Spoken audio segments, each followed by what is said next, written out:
El estudio que vamos a hacer es sobre catolicismo romano. Pero antes de comenzar, deseamos orarnos, ¿verdad?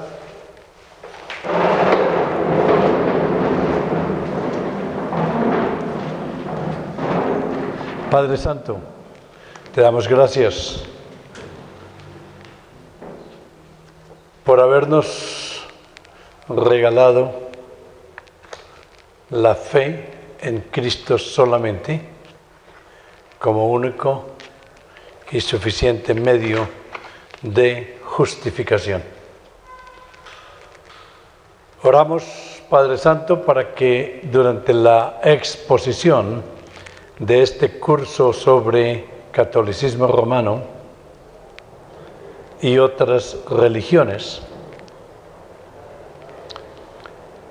tengamos en mente nuestra preocupación y nuestra oración por ellos, para que tú, Señor, uses este video y estas clases para que muchos de ellos lleguen al conocimiento del Evangelio, que es la salvación a través de Jesús solamente por medio de la fe que Dios nos ha regalado por la operación del Espíritu Santo.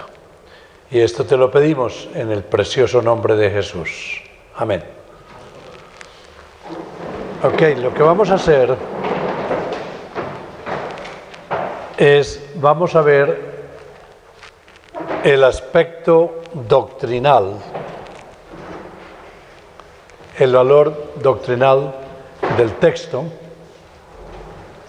de catolicismo romano, y el valor doctrinal está en el catecismo de la Iglesia Católica, que fue firmado por el Papa Juan Pablo II en el año 1992 en latín y fue publicado en todo el mundo en 1994.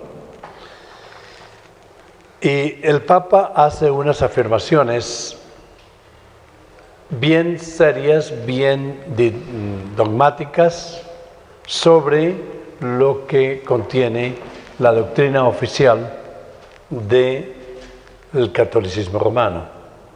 Muchos católicos no conocen este libro y muchos evangélicos que hablan sobre catolicismo romano tampoco lo conocen.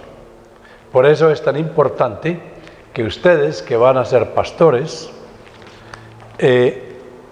conozcan este libro para poder presentar el Evangelio a los católicos romanos con amor, con compasión, con cariño, con conocimiento, con respeto, sabiendo la realidad escrita en blanco y negro de lo que es la doctrina católica, y también con conocimiento acerca de lo que es la doctrina en las Sagradas Escrituras. Ese es el primer punto que vamos a tratar. El segundo punto que vamos a tratar es la autoridad del catolicismo romano y comparado con la autoridad de las iglesias cristianas no romanas, no católicas romanas.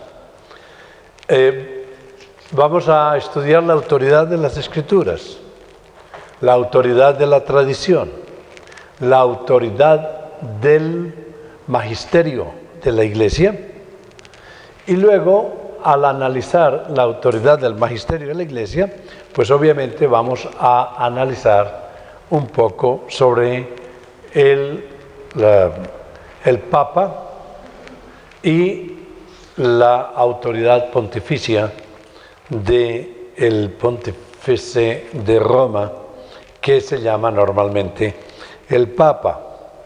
Vamos a ver la tradición, y en la tradición vamos a ver lo que se ha agregado a la Biblia asuntos doctrinales que no están en la Biblia desde el año 100 hasta aproximadamente el año 2018. O sea que vamos a tener un viaje bastante largo. En la autoridad del pontífice vamos a ver un poco sobre la historia de los pontífices.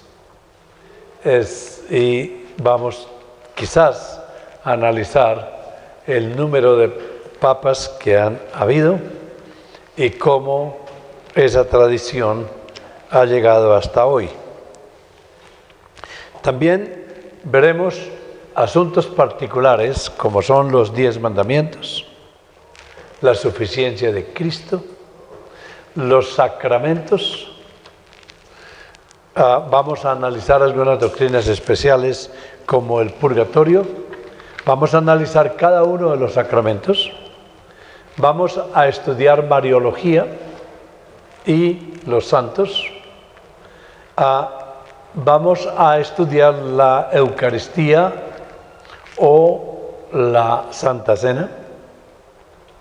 Y vamos a enfocarnos en el sacerdocio de hombres y el sacerdocio en general, comenzando desde el Antiguo Testamento hasta la llegada de Cristo y lo que es el sacerdocio hoy en día.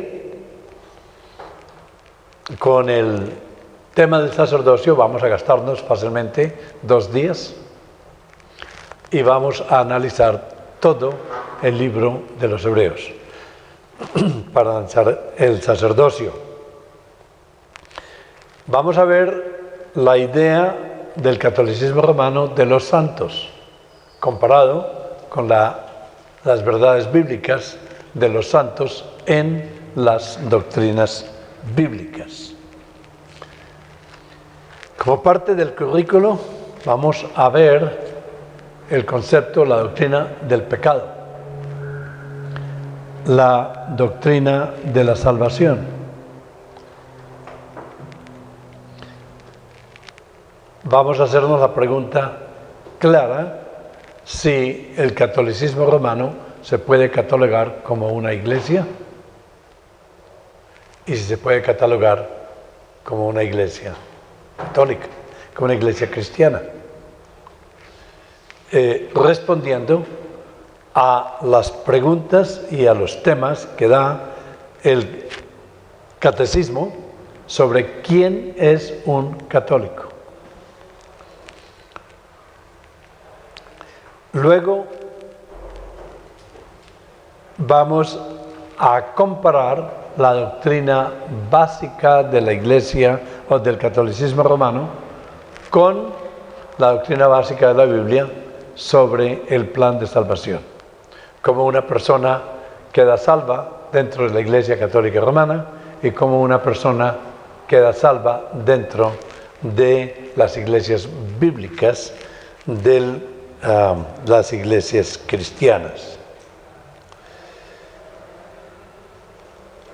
Luego vamos a analizar una serie de documentos que se llevaron a cabo no hace mucho, cuando los católicos, o algunos católicos, y algunos líderes de la iglesia evangélica se reunieron en Nueva York y también en Chicago para analizar la posibilidad de una unión entre evangélicos y católicos romanos.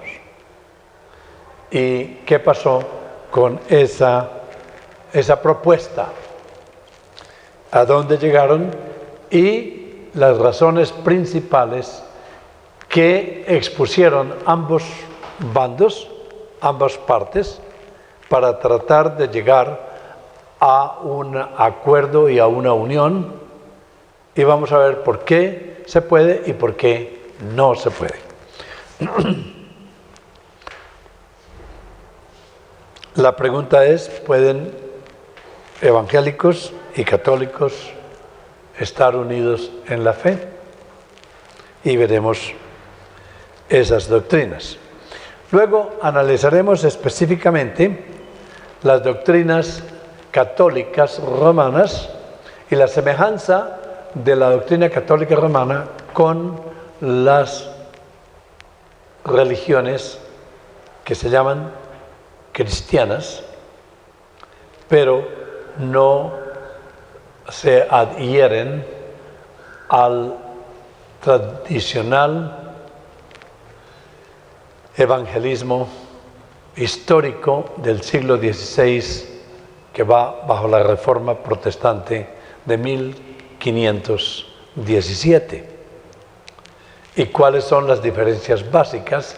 Y cómo ciertas religiones cristianas, como arminianismo y otras, se acercan mucho a los patrones doctrinales del catolicismo romano.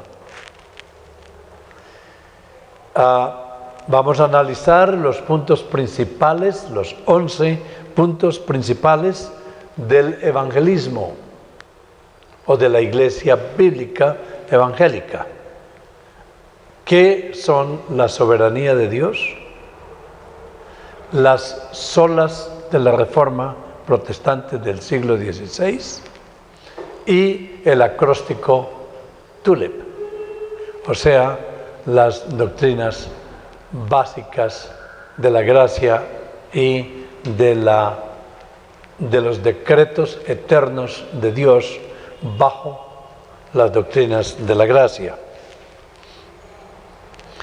Vamos a ver un poco de historia, qué pasó después de la Reforma Protestante del siglo XVI, cómo evolucionó, cómo los remonstrantes fueron los primeros enemigos después del catolicismo romano de la Reforma Protestante, cuándo sucedió, y luego vemos en 1545, más o menos, creo que estoy equivocado, la fecha, cuando se celebró el Concilio de Trento, que vino a tomar una posición bastante conflictiva y seria en contra de la Reforma Protestante por el catolicismo romano en el Concilio de Trento. Ese es el currículo que vamos a seguir. Como ustedes ven, es extenso y vamos a tratar de analizarlo. Aparte de esto, vamos a analizar algunos principios de los testigos de Jehová, de los mormones, del maldito evangelio de la prosperidad, que no es ningún evangelio, que va mucho más allá de las tradiciones arminianas, que está a un nivel casi criminal e ilegal, robando en nombre de las Escrituras y en nombre del profeta Malaquías y otros que interpretan la Biblia fuera de de los principios hermenéuticos y exegéticos, ¿dice? Sí, y exégesis, para abusar de la gente. Así que ese es el currículo que vamos a seguir durante este estudio, y tan pronto vemos la posibilidad de traducir todo esto al español, pues se les damos creo que ya tienen ustedes algunos algunos de estos principios escritos en español en la librería, en la biblioteca, que podemos dárselos. Pero por ahora, como es un video y es a la vez una clase, por lo menos tienen una idea del camino que vamos a recorrer durante estas 30 horas de interacción. ¿Hay alguna pregunta hasta ahora? Siéntase libre de preguntar en cualquier momento, de interactuar. Las preguntas más tontas son ¿cuáles? Las que no se hacen. Así de que siéntase libre de hacerlo. Estamos entre hermanos y obviamente no nos vamos a tratar como hermanos. Puedo caminar hasta allá, ¿no? Solamente hasta acá. Ok. Estoy haciendo esto por el video porque sabemos hasta dónde va a llegar.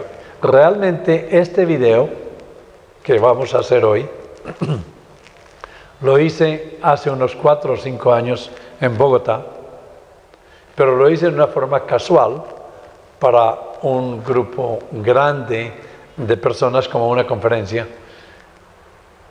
y no le estaba prestando mucha atención al aspecto del video y del aspecto técnico. Como resultado de eso lo pusieron en el YouTube y lo han visto 42,000 personas. Así que esta vez decidí ponerme mi corbata y ser un poco menos casual para poderle darle cierta dignidad, ¿no es verdad? No solamente a esta universidad o a este seminario, que es un seminario de graduados. Creo que los seminarios en Estados Unidos todos son de posgrado y creo que haya personas aquí también en ese nivel. Pero vamos a comenzar desde el principio. ¿Quién soy yo y cómo puedo hablar de estos principios bíblicos? Pero antes de decir quién soy yo, quiero decirles quién es Dios y qué nos dice Él en las Escrituras y qué nos dice acerca de evangelios falsos. Por favor, vaya al libro de los Gálatas, al capítulo 1.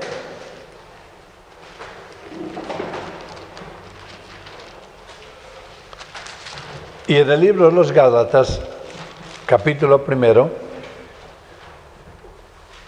versículo 6, Pablo dice: estoy maravillado de que tan pronto os hayáis alejado del que os llamó por la gracia de Cristo para seguir un evangelio diferente. Pablo había presentado el evangelio claramente a los Gálatas. Y en poco tiempo, debido a muchas personas, profetas falsos y profesores falsos y pastores falsos, comenzaron a enseñar otro evangelio. Y el evangelio básico que Pablo enseñó es que la salvación es por fe solamente, la justificación por fe, a través, dada esa fe por Dios, a través de algo que llamamos gracia, que es un regalo de Dios, que nadie se inventa esa fe o no nace de dentro, sino que es dada por la operación del Espíritu Santo, para que esa fe lo lleve a creer en Cristo que es el único Redentor, y que para confiar en Cristo, creer en Cristo, hay que conocer quién es Cristo, que es el Redentor, el Hijo de Dios, que vino a vivir una vida perfecta, a obedecer perfectamente a su Padre, morir de acuerdo con el decreto eterno de Dios para cargar con todos los pecados de los que creen en Él y van a creer en Él en la cruz, para que el Padre queme ese pecado en su cuerpo. Y cuando la persona cree en Cristo, esa fe le permite hacer la imputación de la justicia de Cristo sobre la persona que cree, y los pecados, de todos los pecados pasados, presentes y futuros de la persona que cree sobre Cristo, para que el Padre la queme ese pecado en el cuerpo de Cristo como un pararrayos que venía sobre nosotros y cayó sobre Cristo. Y por esa fe somos justificados, que significa declarados no culpables para siempre. Ese es el Evangelio. Pablo enseñó que nadie puede hacer nada para salvarse, y ya lo veremos a través de esta clase. Que las obras no salvan a nadie, que somos salvos por la gracia de Dios, y una vez que está salvo, puede hacer buenas obras como resultado de que está salvo. Y va a hacer mostrarle a su corazón y a sí mismo de que realmente está salvo, que ha cambiado de vida. Ese es el Evangelio que Pablo había predicado a los Gálatas. Pero cuando llegaron otras religiones y llegaron otras ideas y otras opiniones de la salvación, entonces la gente comenzó a creer que la fe no era suficiente. Entonces Pablo se enfurece.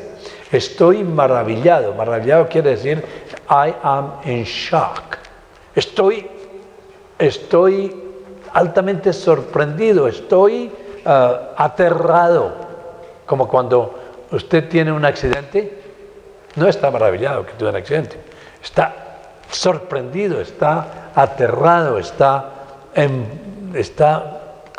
totalmente lleno de una sorpresa ingrata. Estoy herido de que tan pronto os hayáis alejado del que os llamó por la gracia de Cristo para seguir un evangelio diferente. Estamos hablando Gálatas capítulo 1, versículo 6. Y luego Pablo dice, un momento, dije algo que no es correcto. Dice, cualquier otro evangelio no es evangelio. Versículo 7. No que haya otro, sino que hay algunos que os perturban y quieren pervertir el evangelio de Cristo. Una perversión del evangelio de Cristo. Eso no es ningún evangelio. Y luego dice bien claro, tengan cuidado, y estoy hablando a ustedes, amados, que algunos de ustedes van a ser pastores y misioneros y evangelistas y gentes que van a estar laborando con la palabra de Dios. Tengan cuidado. Mas si aún nosotros, está hablando Pablo, que escribió la mayor parte de la Biblia del Nuevo Testamento. Si yo, Pablo, decía, les digo algo contrario a lo que les dije antes, que sea maldito, que sea anatema. Mas si aún nosotros, o un ángel del cielo, os anunciare otro evangelio diferente del que os hemos anunciado, sea anatema.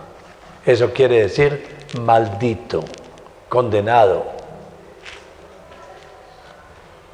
Como antes hemos dicho, continúa Pablo en el versículo 9, también ahora lo repito, si alguno os predica diferente evangelio del que habéis recibido, sea anatema, sea maldito, sea condenado, debe irse al infierno, no lo tolere.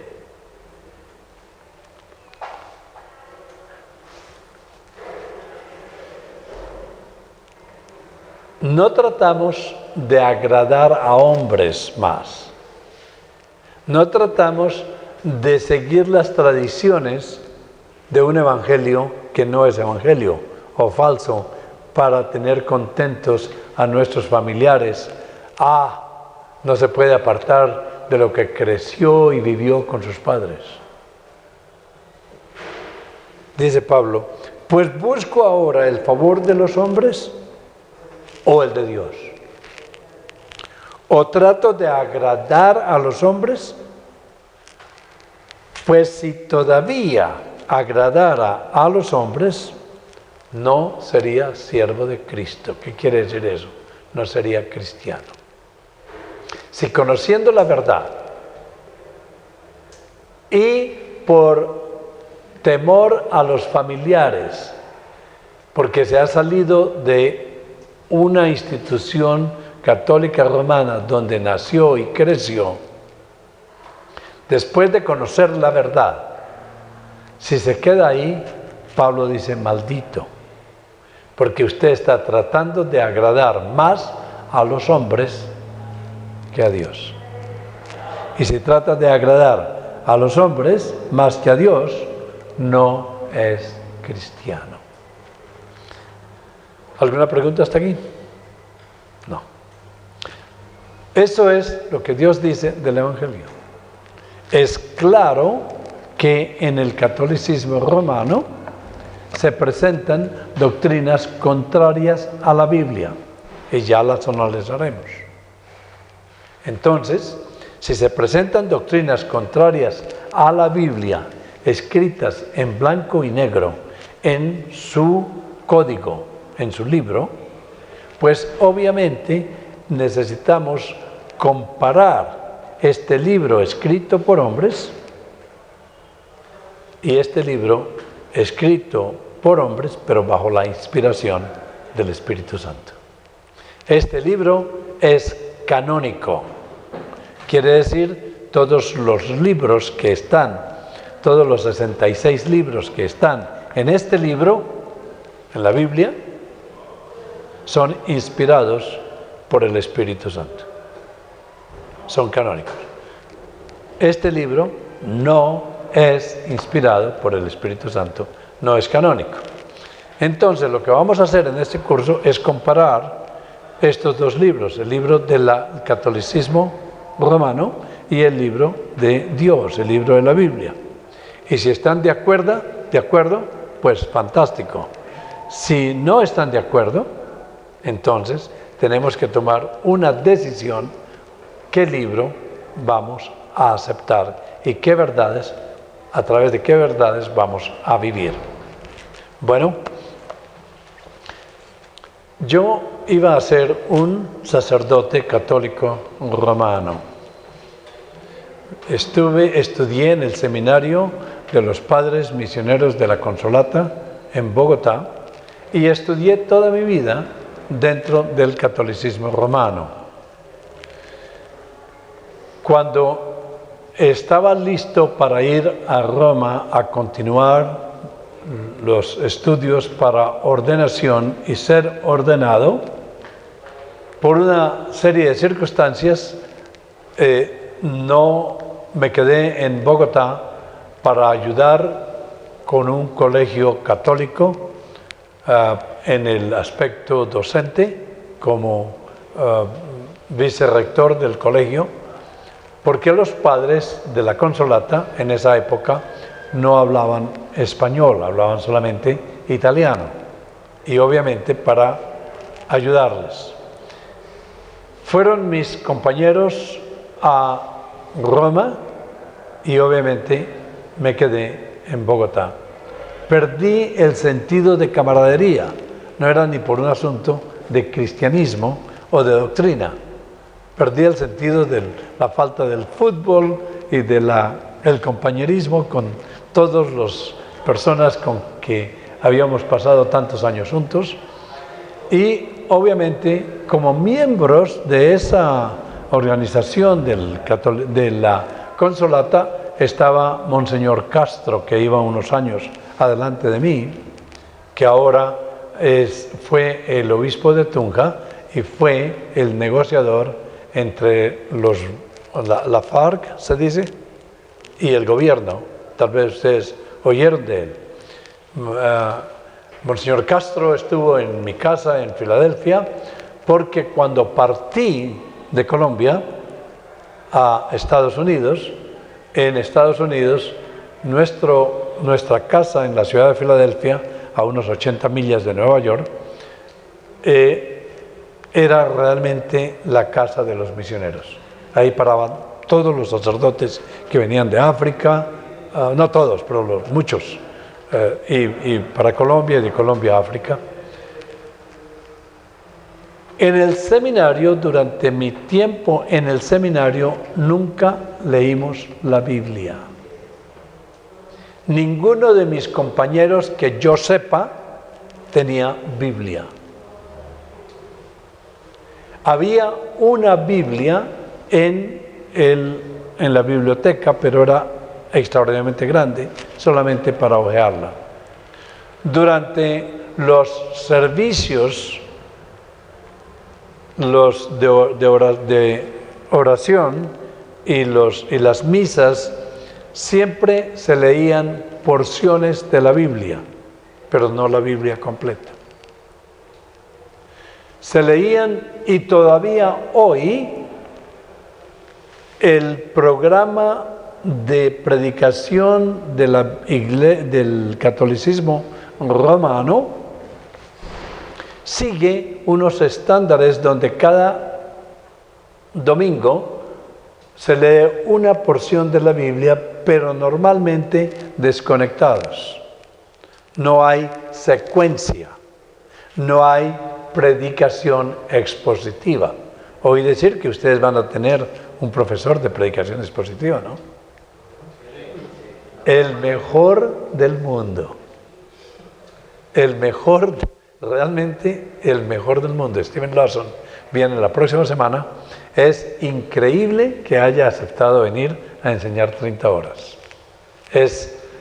Sí, él creo que va a cambiar la cara de la iglesia en Latinoamérica.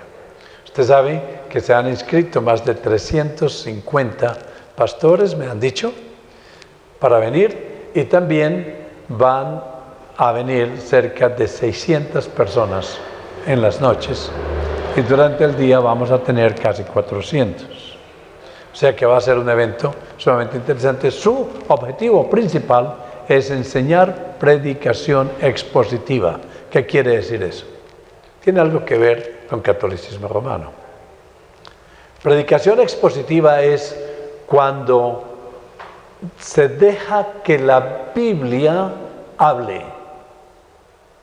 Se toma un libro de la Biblia y el pastor, semana tras semana tras semana, predica solamente ese libro desde el principio hasta el final. Si toma, por ejemplo, el libro de Juan, va desde el capítulo 1 hasta el capítulo 21, y le puede tomar un año, le puede tomar 6 meses, pero va versículo por versículo, capítulo por capítulo, y cuando termina el siguiente domingo, se sabe que va a continuar donde dejó a Juan en el domingo anterior. Eso se llama predicación expositiva, donde la Biblia tiene que hablar y el pastor se convierte en un sirviente de la Biblia para demostrar con otros pasajes y con hermenéutica y con la aplicación de otras ciencias como la gramática, la historia, la geografía, y la exégesis, todos los aspectos necesarios para demostrar que hay coherencia. Entonces,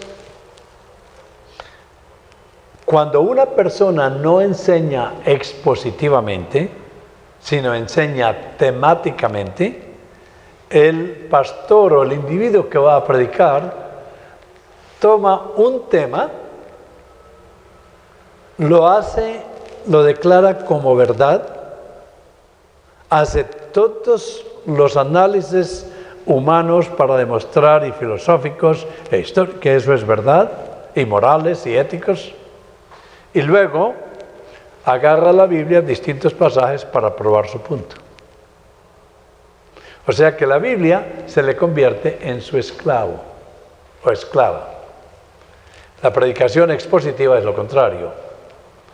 La Biblia es la autoridad y la Biblia dice lo que tiene que decir y el pastor o el predicador se convierte en el esclavo de la Biblia para demostrar que lo que la Biblia dice es verdad.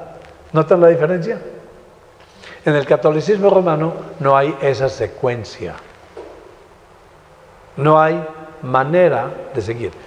Otros pastores agarran desde Génesis y predican por toda la Biblia hasta llegar al Apocalipsis. Cada domingo predican en secuencia lo que está en los libros que están predicando. Yo predico cada semana, todos los viernes, a un grupo de hombres de negocios que nos reunimos a las 7 de la mañana. Hemos tenido este estudio bíblico por 12 años.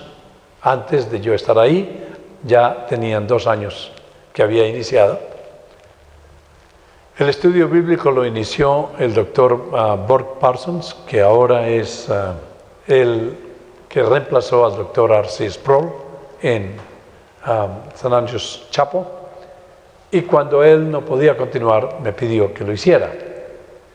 Hace 7 años iniciamos el estudio de la Biblia desde Génesis, y en 7 años, la semana pasada, terminamos con el Antiguo Testamento. Nos tomó 7 años, capítulo por capítulo, versículo por versículo, y este domingo, si Dios nos lo permite, durante 45 minutos les voy a enseñar todo el libro de Malaquías.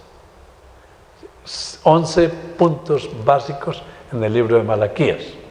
Ese es el inicio de una predicación expositiva sobre Malaquías. ¿Qué hace el predicador? Presenta el aspecto global del libro. Dice dónde el libro, cuándo sucedió, la fecha, dentro de qué medio se desarrolló, qué relaciones tiene ese libro con otros profetas, qué relación tiene ese libro con el Antiguo Testamento. Y luego, ¿qué es lo que el libro dice? ¿Cuáles son los puntos doctrinales? ¿Y cuál es la aplicación de esos puntos? Una vez que se presenta el aspecto global y la persona, los que escuchan, adquieren el conocimiento básico, total, global del libro, entonces se devuelve e inicia versículo por versículo. El libro se puede presentar en un aspecto global en 45 minutos o 1 hora. Pero luego, para desarrollar el libro, le va a tomar fácilmente 3 meses, son solamente 4 capítulos, analizando versículo por versículo. Ya vamos a estudiar esto cuando enseñemos. En el catolicismo romano no hay tal cosa. Desde Roma ya se decide qué se va a enseñar cada domingo en cada una de todas las iglesias del mundo. Para 1.2 billones de católicos romanos. O sea que todos reciben lo mismo, pero es desconectado.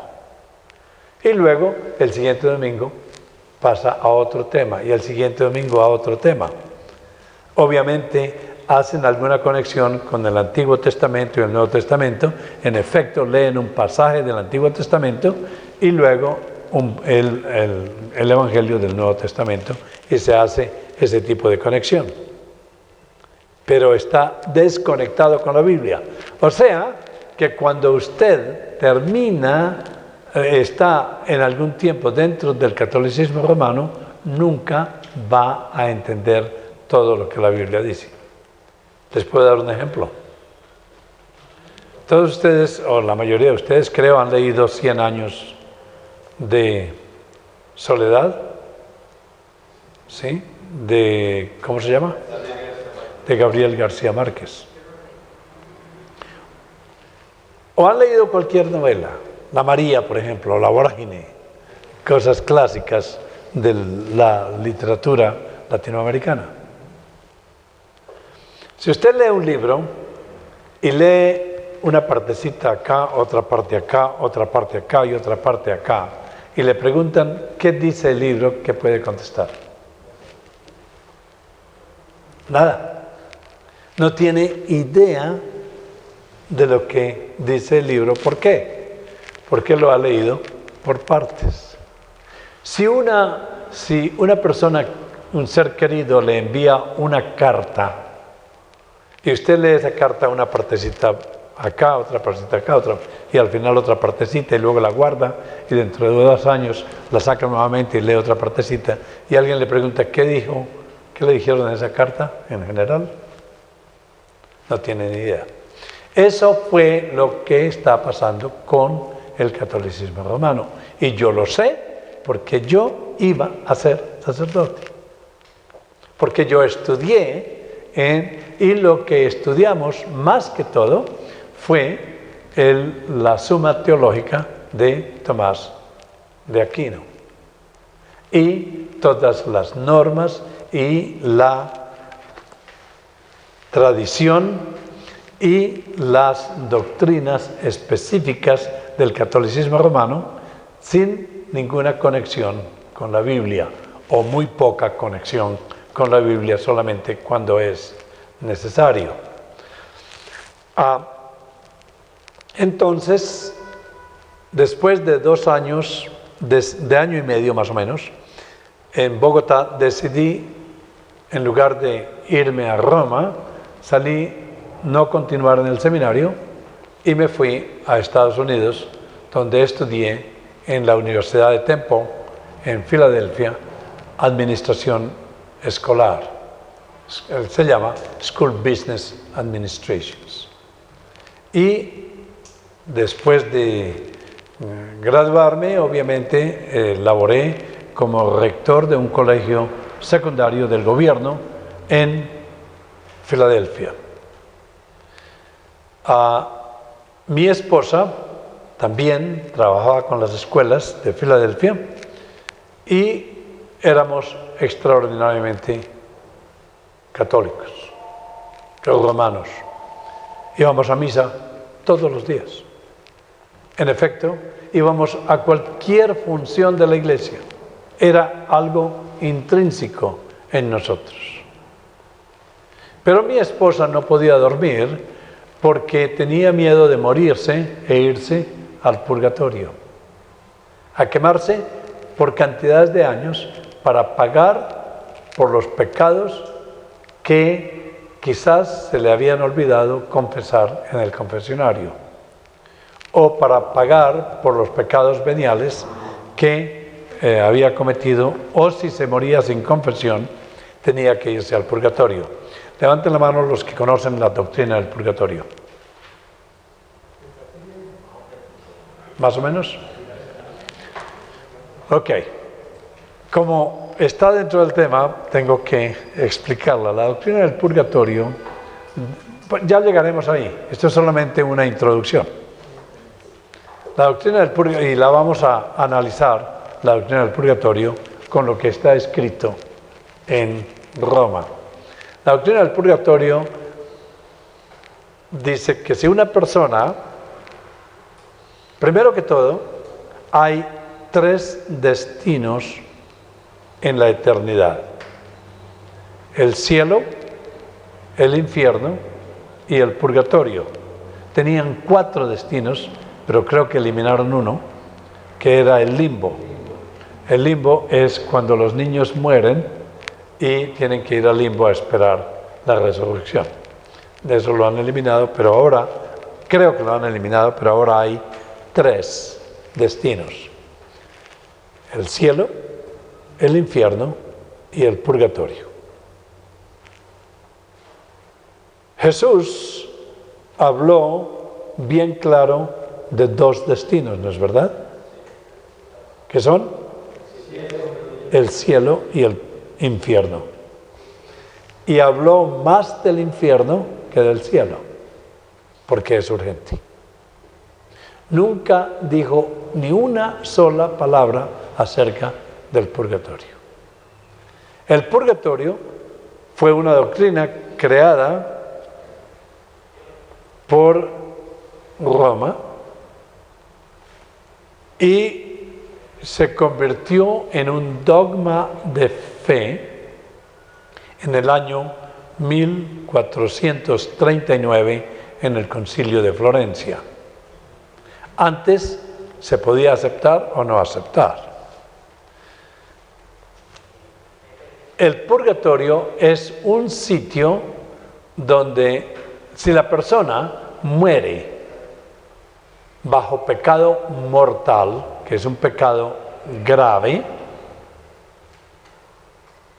se llama pecado mortal porque mata el alma. ¿Sí? Mata la salvación, es mortal. Esa persona que muere sin confesarse, sin arrepentirse de sus pecados mortales, va para el infierno. Pero las personas que mueren con pecados veniales son menos graves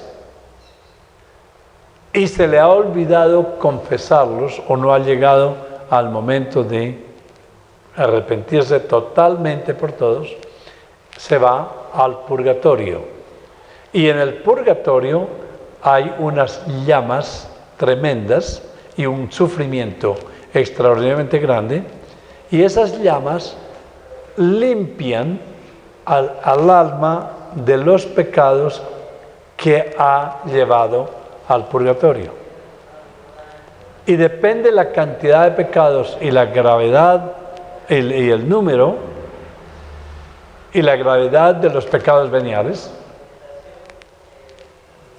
toma 1 año, 2 años, 3 años,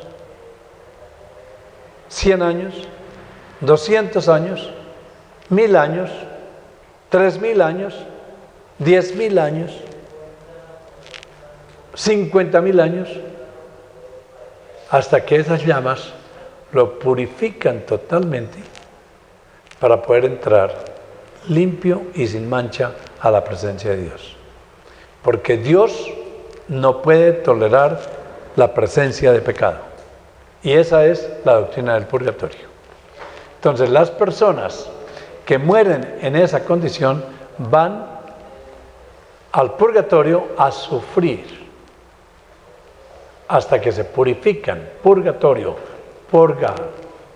purificar, para entrar limpios y puros y sin mancha a la presencia de Dios. Un poco más duro para que el micrófono lo agarre. Más alto. Eso significaba que todas las personas irían realmente al cielo.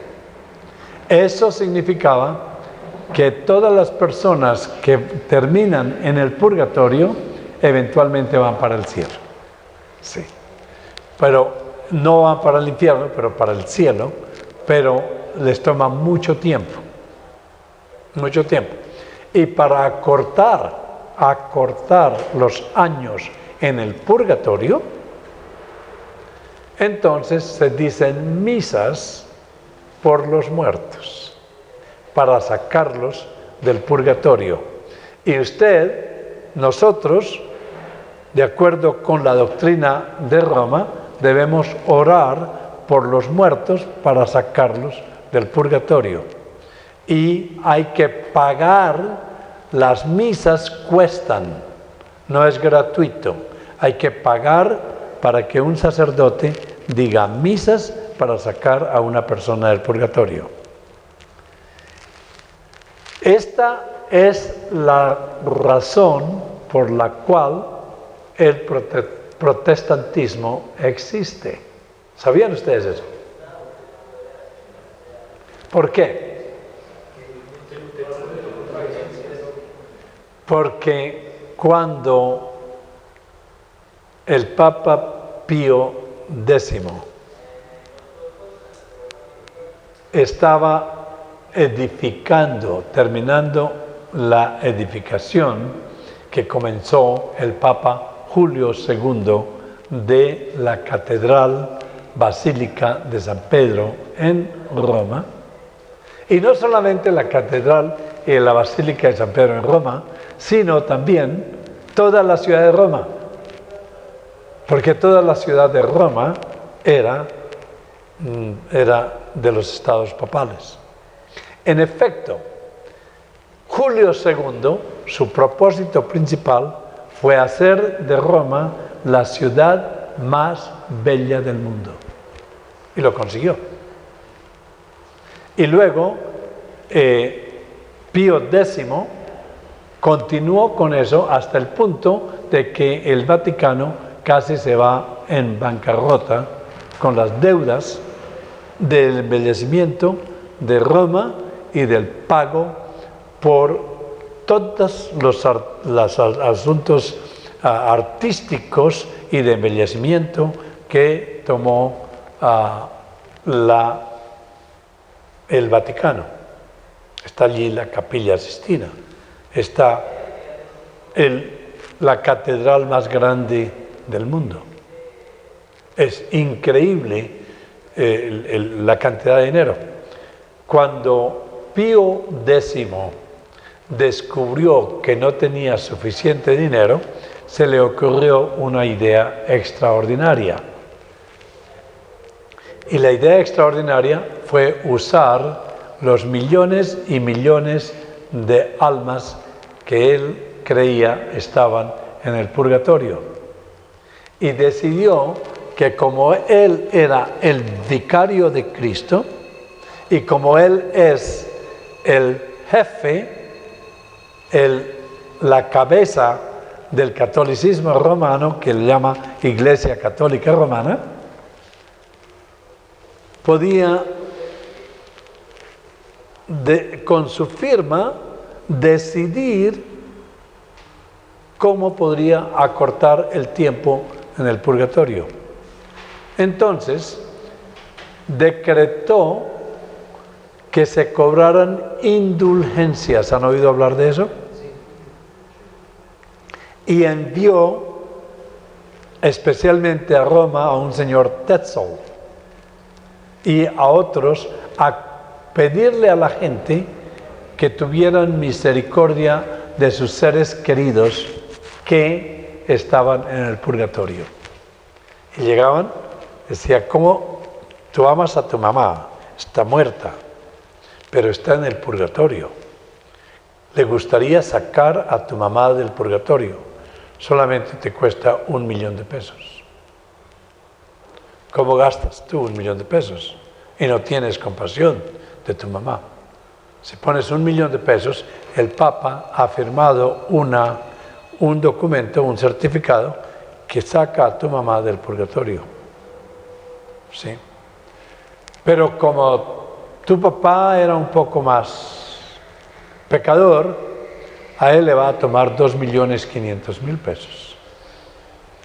Y posiblemente puede acortarle 20 años. ¿Estaría usted dispuesto?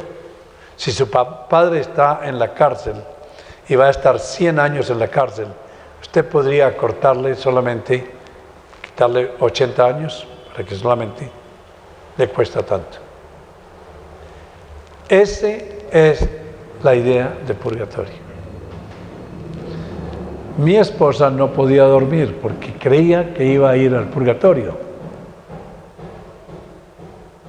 Y cuando escuchó, ¿será el Papa? Y cuando escuchó, eso hay que cortarlo, ¿no es verdad? Y cuando escuchó que el purgatorio podía tomar miles de años, se aterrorizó mucho más. Y no podía dormir. Entonces, por la misericordia de Dios, yo no sabía qué hacer porque nunca había leído la Biblia y solamente sabía y creía lo que me habían enseñado en el seminario. Es interesante que ahora yo era realmente una persona educada, o por lo menos leída, estudiada, con un doctorado. Bueno, en ese momento no tenía el doctorado, tenía una maestría, tenía maestrías y había estudiado mucho, pero nunca había leído el libro más importante del mundo. Nunca había leído la Biblia, lo que quiere decir que no estaba educado. Entonces, por amor a ella y para ver en realidad cómo podríamos solucionar esa dificultad, que era seria, decidí leer toda la Biblia con un marker, ¿cómo se dice? Highlighter. Sí, con un resaltador, gracias. En inglés es highlighter, lo mismo. Un resaltador. Buscando, ¿qué estaba buscando? El purgatorio. Cualquier cosa que se me pareciera a purgatorio, lo marcaba. Y me tomó casi año y medio para leer toda la Biblia buscando al purgatorio. No lo encontré. Encontré dos cosas que parecía purgatorio en Corintios 3, 13 al 16, pero no vamos allá ahora, porque vamos a analizar eso. Y también encontré algo en el libro de Macabeos, un versículo que decía que es bueno orar por los muertos. Es lo único que encontré de purgatorio, pero no convincente. Déjeme decirle que el libro de los Macabeos no es un libro canónico, no es parte de la Biblia. Y lo puedo explicar ahora porque la gente va a preguntar en el video por qué no es un libro canónico. El libro de Macabeos, el segundo libro de Macabeos, termina de esta manera. Dios está hablando, ¿no es verdad? Porque en la Biblia Dios es el que habla. Imagínese un Dios omnipotente, omnisciente, inerrante, hablando de esta manera. Aquí termino mi historia. Hice lo mejor que pude. ¿Ah? Dios tratando de hacer lo mejor que puede. Si un Dios trata de hacer lo mejor que puede, no es Dios. ¿No es verdad? Porque Él hace todo perfecto. Si me equivoqué, Le pido perdón. Dios no habla así. Por eso podemos determinar claramente que los libros de los Macabeos no son libros inspirados por Dios, no son canónicos. ¿De acuerdo? Ok. Pero al leer la Biblia, toda la Biblia, encontré el magnífico plan de salvación. Encontré algo extraordinario. Y lo extraordinario que encontré es que podemos saber, sin lugar a ninguna duda, antes de morir, si vamos para el cielo o para el infierno. Le preguntamos a cualquier católico romano si va para el cielo, para dónde va después de muerto, y no le saben decir. La mayoría dicen, no sé, eso depende de lo que Dios designe. Trato de hacer lo mejor que puedo. Trato de ser un buen individuo, una buena persona, pero no sé lo que Dios tenga destinado para mí. Pero cuando usted lee en la Biblia claramente que dice Jesús, el que cree en mí ya está salvo, y el que no cree ya ha sido condenado. ¿Por qué? ¿Porque no ha hecho cosas buenas? Porque no ha creído en el unigénito Hijo de Dios, el Señor Jesucristo. Eso es Juan 3:18. Llamo este versículo, Juan 3:18, el libro más terrible de la Biblia y el más hermoso. El más hermoso porque nos dice claramente que el plan de salvación incluye solamente el creer en Cristo como su único y suficiente medio de salvación y ya está salvo. No dice en futuro. La gramática de ese verso no dice y será salvo, sino el que cree está salvo. ¿En qué tiempo? Presente, ahora. No es que va a estar salvo. Y el que no cree, ¿estará condenado o no? Ya está condenado por no haber creído en el unigénito Hijo de Dios. Y luego encontré otros versículos donde dice, yo soy el camino, la verdad y la vida. Nadie va al Padre sino por mí. Y luego nuevamente, el que cree en mí está salvo. El que no cree está condenado.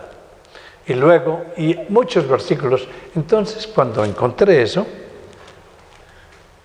descubrí, por amor, por la misericordia de Dios, el magnífico plan de salvación a través de la justificación por fe solamente, en Cristo solamente. Llegué feliz donde la Mimi, así se llama mi esposa, y le dije, mira, no hay purgatorio. Y no solamente eso, sino las puertas del cielo están abiertas para los que creen en Cristo solamente como único y suficiente medio de salvación. Estamos salvos. No solamente no hay purgatorio, pero tenemos seguridad de salvación. Porque Cristo pagó en absoluto por todos nuestros pecados cuando cree en Cristo. ¿Sabe lo que me dijo? Eso está muy bien, eso lo dice la Biblia. Pero ¿qué dice la Iglesia? ¿Ve la tensión? La Iglesia dice que sí hay purgatorio. Y amado, yo le creo a la Iglesia. ¿Qué haría usted con una situación como esa? Esto es lo que está dentro de la mentalidad de los católicos romanos. Sí, y eso es lo que vamos a estudiar. La autoridad. ¿Dónde está la suprema autoridad? ¿Está en la Iglesia o está en la Biblia? Pero, amados, en ese momento yo no era un teólogo. ¿Sí? No conocía la Biblia. En efecto, como misionero de los consulatos, estuve en el Amazonas como misionero, sin Biblia y sin Cristo. Solamente presentando doctrinas que no están de acuerdo con la Biblia. Entonces, ¿qué hacemos con Mimi? Uno de nuestros mejores amigos era el Monseñor, donde ya les informé que siempre estábamos envueltos en los asuntos de la iglesia. Y Mimi era la cantante en la iglesia de las misas solemnes y de los funerales y de las bodas y de todas estas cosas. Entonces, nuestro monseñor, que es como un obispo, era nuestro amigo, decidimos llamarlo y hacer una cita para visitarlo. Fuimos donde Monseñor y nos atendió muy bien en su sala de recibo, en su casa. Y nos dijo: Noé y Mimi, ¿en qué puedo servirles? A propósito, ¿quieres una taza de café colombiano? Me quedé mirando a Monseñor. Fui con temor y temblor. No fui a debatir porque no soy quien para debatir. Pero cuando lo vi y me dice: ¿en qué puedo servirle?, me quedé mirándolo a la cara y le dije: Monseñor, si usted muere esta noche, ¿para dónde va? Me dijo: no sé.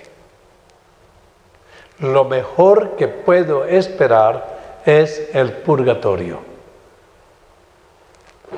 Me puso las cartas sobre la mesa, porque a eso fue que fuimos. Por la misericordia de Dios. Y me dijo, entonces le comenté: Monseñor, esa es la razón por la cual nosotros estamos acá. Mi esposa no puede dormir porque tiene mucho temor de morir e irse al purgatorio por varios años. Entonces, para solucionarle o para tratar de solucionar su dificultad, decidí por primera vez leer toda la Biblia buscando al purgatorio y no lo encontré por ninguna parte. Obviamente descubrí que el Monseñor no había leído toda la Biblia, porque me hubiera dicho Macabeos o algo, ¿no? Pero solamente me escuchó. Le dije: Monseñor, leí toda la Biblia buscando al purgatorio y no lo encontré en ninguna parte. El Señor Jesús vino acá y nos mostró dos destinos finales: el cielo y el infierno. No habló ni una sola palabra acerca del purgatorio. ¿Sería que se le olvidó?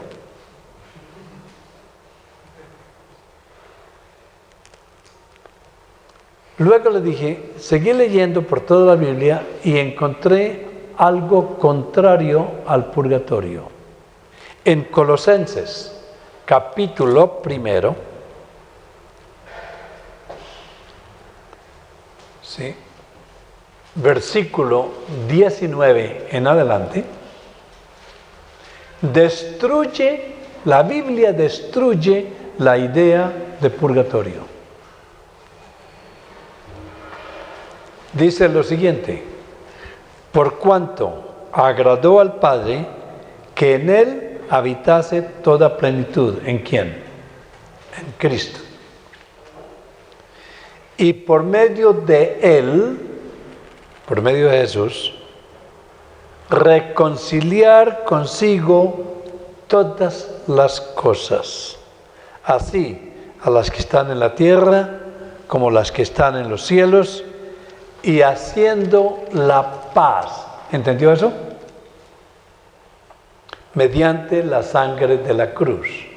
Nosotros estamos, antes de ser cristianos, estábamos ¿qué? En enemistad, en guerra con Dios. Y a través de la cruz y de la fe que justifica, Dios hizo la paz con nosotros. Hay más. Versículo 21. Y vosotros, y a vosotros también, que erais en otro tiempo extraños y enemigos en vuestra mente, haciendo malas obras, ahora, hoy, os ha reconciliado.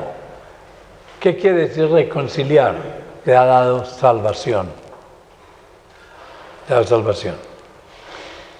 En su cuerpo de carne, por medio de la muerte, para presentaros, mira esto, para presentaros santos y sin mancha e irreprensibles delante de Él. ¿Quién quita toda mancha? ¿Las llamas del purgatorio o la sangre de Cristo? Para presentaros limpios y sin mancha delante de Dios. ¿Están ustedes de acuerdo que esto destruye la idea de purgatorio? Entonces,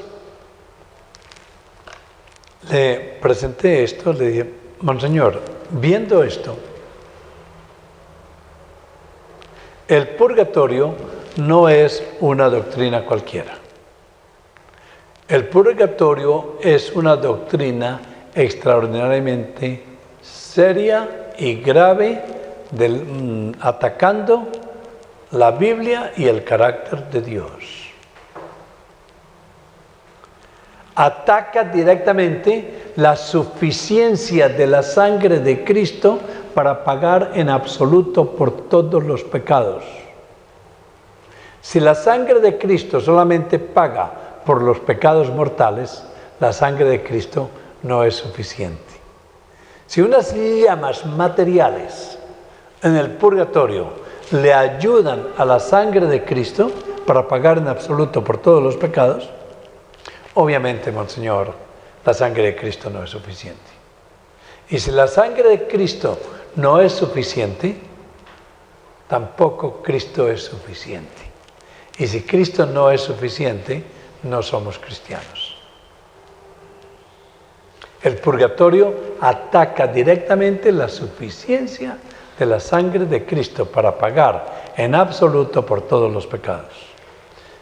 Jesús dijo en la cruz: todo está consumado, ha sido completado, no necesitamos nada más. Por otra parte, Monseñor,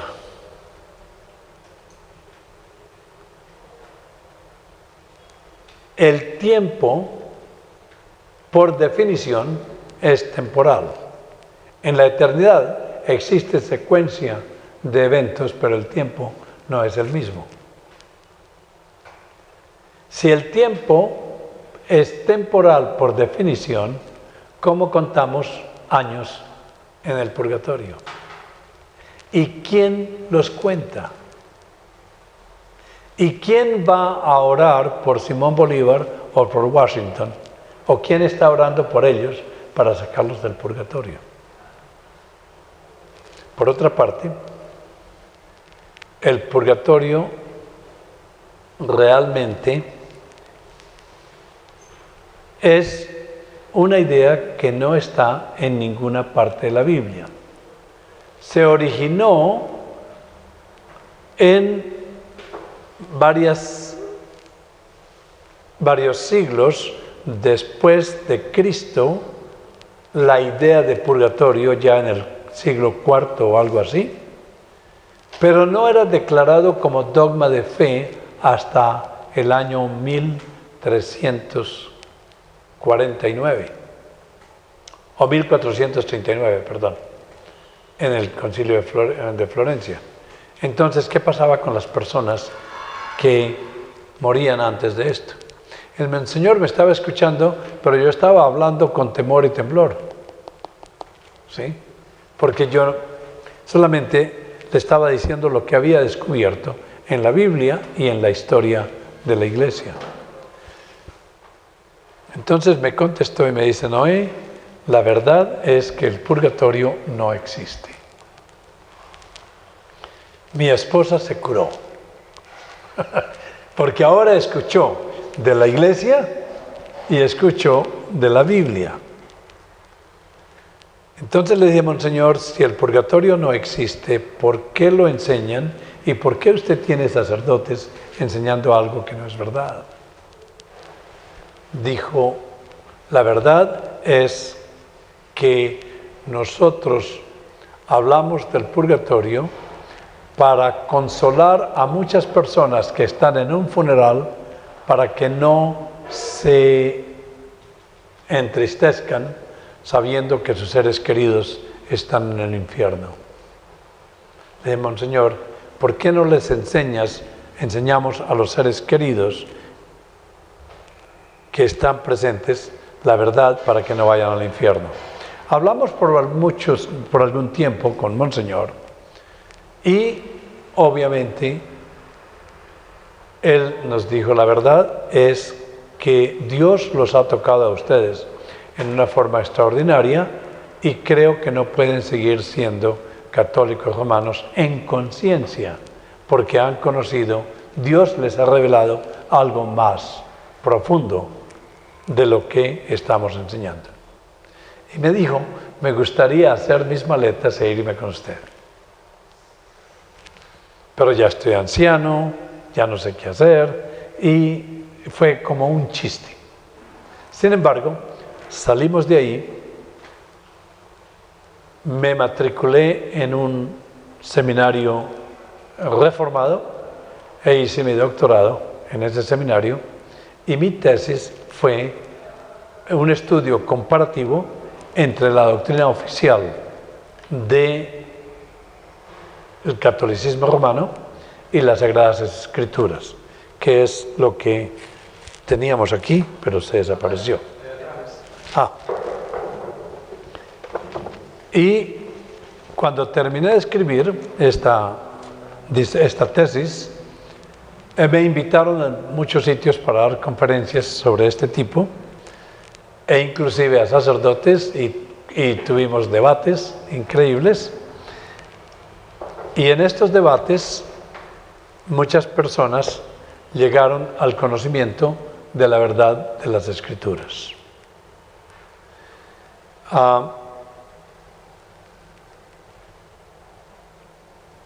En uno de estos debates hubo como 3 o 4 sacerdotes que decidieron contactarse con el Vaticano, y el Vaticano escribió un libro usando una de las agencias en Norteamérica en contra mía y en contra de mi esposa y en contra de esta disertación.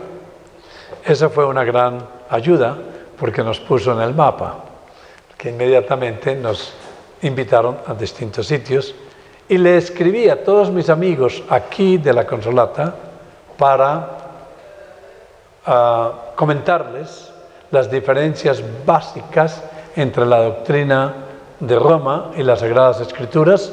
Escribí una carta bien corta de 18 páginas, ¿sí?, con las comparaciones básicas, y pensé que se iban a convertir o que iban a estar de acuerdo o que quizás se iban a disgustar.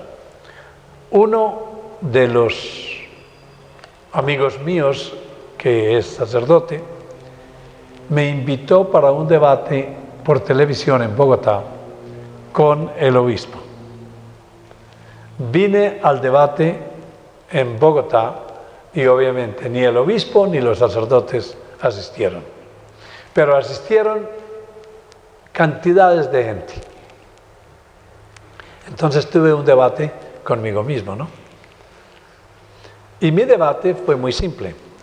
Presenté las verdades básicas del Evangelio de Cristo, de acuerdo con lo que Pablo dice en Gálatas, y el mensaje básico del Evangelio católico romano. Son dos evangelios diferentes. Ellos podían ver claramente la diferencia. Y la mayoría en esa asamblea le creyó a las Escrituras. Entonces me invitaron para que fuera a hablar de lo mismo en otras reuniones en las familias. El martes, el miércoles, jueves, me quedé toda la semana en Bogotá dando este tipo de conferencias. Y regresé a Estados Unidos y allí me encontré nuevamente con el doctor James Montgomery Boyce de la 10th Presbyterian Church en Filadelfia.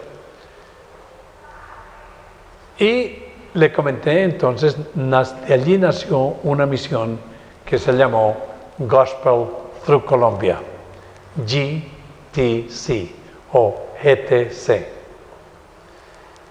Regresamos a Colombia y descubrimos que las iglesias cristianas, donde enviamos a muchas de las gentes que le creyeron a la Biblia, cuando visitamos estas iglesias no eran cristianas. Estaban vendiendo el Evangelio, lo mismo que los católicos romanos, y a veces peor, porque estaban predicando un evangelio de prosperidad, un evangelio distinto al evangelio de Cristo. Entonces decidimos tener cuidado y en lugar de atacarlos, decidimos fundar un seminario en Bogotá hace 19 años. Y de ese seminario surgieron personas que hoy en día, y trabajaron con nosotros, personas que hoy en día son excelentes pastores. ¿Sí? En ese seminario, ahí nos ayudó también el pastor Julio Benítez. Y eventualmente el seminario cambió de nombre y ahora se llama Seminario Reformado Latinoamericano.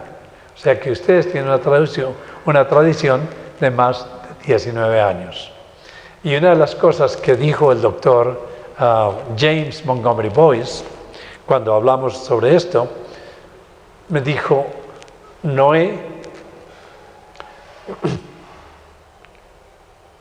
el problema de la mayoría de los pastores en Latinoamérica no es herejía.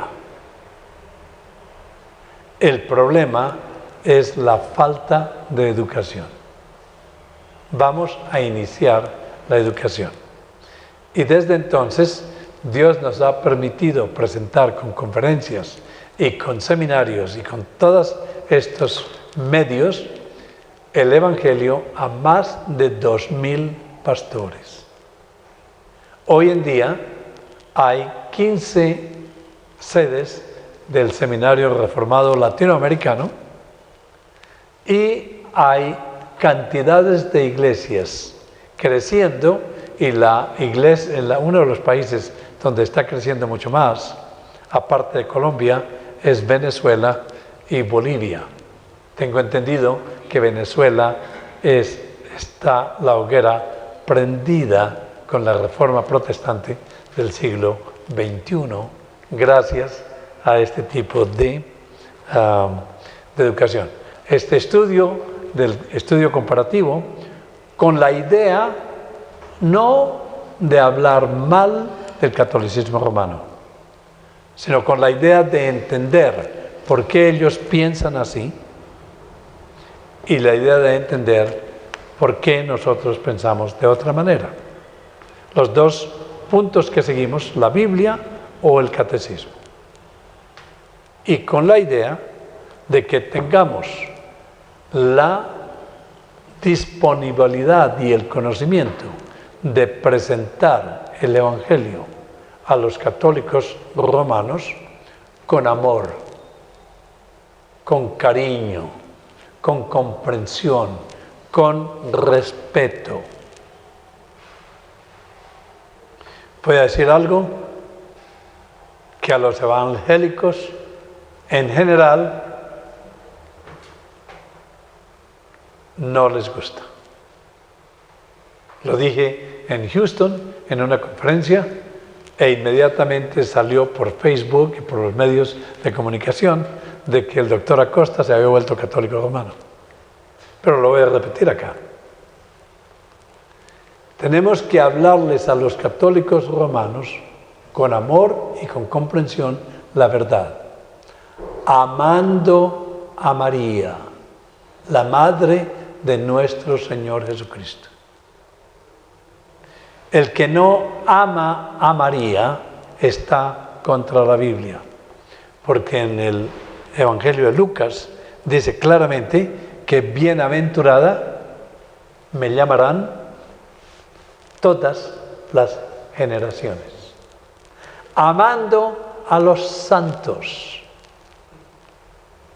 incluyendo San Calvino, San Lutero, San Juan, San Pedro y todos los santos que han muerto conociendo a Cristo.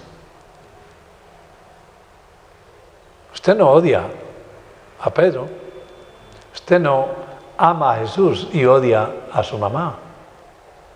Eso no tiene sentido.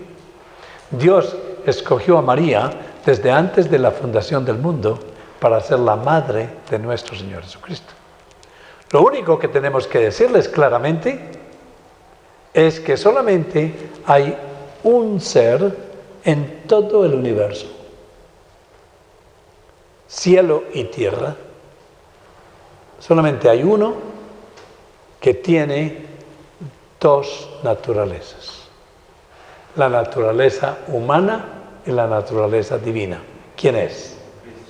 Solamente Jesús. María, la madre de nuestro Señor Jesucristo, la bella María, la amada María, solamente es humana. Y lo dice el catecismo. Ella no es divina, es humana. Pedro, Juan y todas las gentes que han muerto creyendo en Cristo son humanos.